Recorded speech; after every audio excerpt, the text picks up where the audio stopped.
پاکستان اور I am F کے مذاکرات ناکام ہو گئے ہیں اور پاکستان کے ڈیفالٹ ہونے کا خطرہ پھر سے منڈلانے لگا ہے۔ آج کی ویڈیو میں ہم یہ سمجھنے کی کوشش کریں گے کہ جب آئی ایم ایف سے مذاکرات ناکام ہوتے ہیں اس کی بنیادی وجہ کیا ہوتی ہے اور کیا واقعی پاکستان کے ڈیفالٹ کا کوئی سیریس خطرہ موجود ہے۔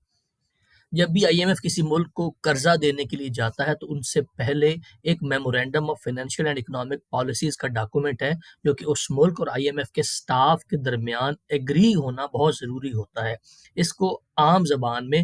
ایم ای ایف پی بھی کہا جاتا ہے اور بہت سے فائنینشیل اینالسٹ آج کل آپ کو میڈیا کے اوپر ایم ای ایف پی کے بارے میں بات کرتے ہوئے نظر آئیں گے۔ ایم ای ایف پی میں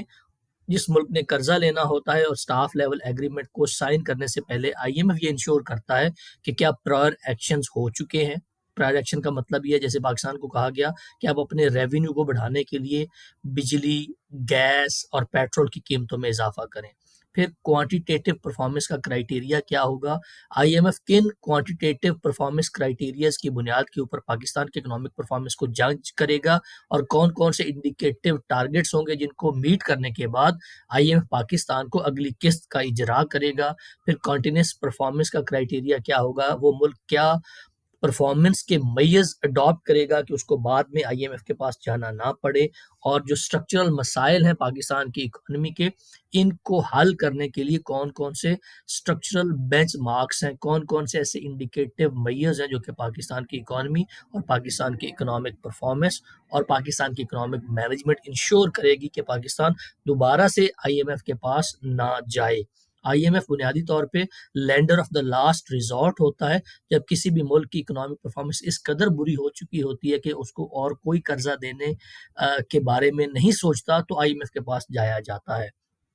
اور چھٹا جو فیصلہ کرنا ہوتا ہے ایم ای ایف پی کے اندر وہ یہ ہوتا ہے کہ کون کون سے فسکل اور مانیٹری فیکٹرز ہیں جن کے اوپر کام کر کے اور جن کی گائیڈ لائنس کو انشور کر کے وہ ملک اپنے اکنامک مینجمنٹ کو بہتر کرے گا تاکہ اپنے اکنامک مسائل کو اور اکنامک کرائسس کو حل کیا جا سکے۔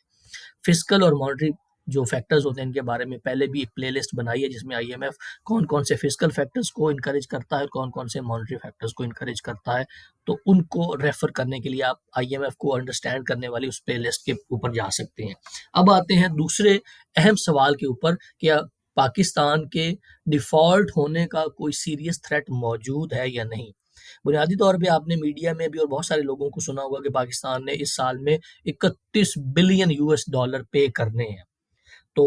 یہ سال کی پیمنٹ کرنی تھی، تو دسمبر میں لوگ کہنا شروع ہو گئے جی دسمبر میں چونکہ سال ختم ہو جاتا ہے تو اس بات کو ریئلائز کیے بغیر کہ جب بھی سال کی بات کی جاتی ہے معاشی معاملات میں تو وہ فسکل ایئر کی بات ہوتی ہے، اور فسکل ایئر ہمارا جولائی سے شروع ہوتا ہے اور جون میں ختم ہوتا ہے، تو جولائی 2022 سے جون 2023 تک پاکستان کی جو ٹوٹل فائنینشیل نیڈز تھی وہ 31 بلین تھی۔ ان میں اس 31 بلین کی جو ڈویژن ہے وہ ایسے ہے کہ 10 بلین یو ایس ڈالر کا ایسٹیمیٹ ہے کہ پاکستان کا اس مالیاتی سال میں کرنٹ اکاؤنٹ کا ڈیفیسٹ ہوگا، اور 21 بلین ڈالر ہمیں چاہیے جو ایکسٹرنل ڈیٹ کی ری پیمنٹ ہے۔ تو اس طرح پاکستان کی ٹوٹل جو فائنینشیل نیڈز ہیں 31 بلین یو ایس ڈالر اس مالیاتی سال میں وہ اس طرح سے کمپوز ہوتی ہیں۔ اب 13 بلین ڈالر آلریڈی پے کیا جا چکا ہے، اور 13 بلین ڈالر ہی ایسا ہے جو کہ گورنمنٹ ٹو گورنمنٹ لینڈنگ ہے جس کو آپ بائی لیٹرل لینڈنگ کہتے ہیں، اور جو ایس بی پی کے ریزروز ہیں ان کو اگر ہم ملا لیں تو 13 بلین یہ بنتا ہے، تو 31 میں سے 26 بلین ڈالر یہ ہو گئے، تو باقی جو بچتے ہیں 5 بلین ڈالر اس کے بارے میں پاکستان کو ارینج کرنے ہیں اور اس کے بارے میں فکر مند ہونا ہے۔ تو پاکستان کی 31 بلین یو ایس ڈالر کی جو نیڈز ہیں ان میں سے 26 بلین ڈالر آلریڈی ارینجڈ ہیں، تو پاکستان کے فائنینشیل جو ڈیٹ کے مسائل ہیں وہ اتنے زیادہ سویر نہیں ہے کہ پاکستان کے ڈیفالٹ کی بات کی جا سکے۔ اور ڈیفالٹ کا مطلب یہ ہوتا ہے کہ پاکستان کے ڈیفالٹ کی جب بات کی جاتی ہے تو اس کا بنیادی مقصد یا مطلب یہ ہوتا ہے کہ پاکستان اپنی جو ایکسٹرنل پیمنٹس ہیں آف دا لونز ان کو پے کرنے کے قابل نہیں رہے گا، تو جو 5 بلین یو ایس ڈالرز ہیں ان کو ارینج کرنا پاکستان کے لیے مسئلہ بنا ہوا ہے۔ تو اس سے آپ کو ایک سینس یہ بنے گی کہ 5 بلین ڈالر پاکستان جیسے ملک جس کی اکانومی کا سائز 380 بلین ڈالر ہے وہ کوئی بہت بڑی اماؤنٹ نہیں ہے۔ اسی سے لنک جو دوسری بات ہے جس سے آپ کو تھوڑا سا آپٹمسٹک ہو کے کاشیسلی آپٹمسٹک ہو کے پاکستان کی اکانومی کے بارے میں آپ سوچ سکتے ہیں، وہ یہ ہے کہ پاکستان کا جو ایکسٹرنل ڈیٹ کا پروفائل ہے وہ اتنا زیادہ خراب نہیں ہے بنسبت ان ملکوں کے جنہوں نے ماضی میں ڈیفالٹ کیا ہے۔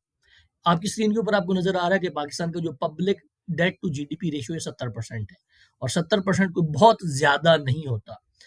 کمپیئرنگ ٹو دوز کیسز جن کیسز میں ملکوں نے ڈیفالٹ کیا ہے۔ اس کے بعد جو ٹوٹل ایکسٹرنل ڈیٹ ہے وہ ہمارے جی ڈی پی کا 30% بنتا ہے، جو کہ بہت بڑی ایک پرسنٹیج نہیں ہے۔ اور جو تیسرا پروفائلنگ میں ایک انڈیکیٹو ہوتا ہے وہ یہ ہوتا ہے کہ پبلک اور پرائیویٹ ڈیٹ لائبلٹی کتنی ہے۔ تو پاکستان میں اگر جو پبلک ڈیٹ اور پرائیویٹ جو لائبلٹی ہے وہ اگر شارٹ ٹرم زیادہ ہو،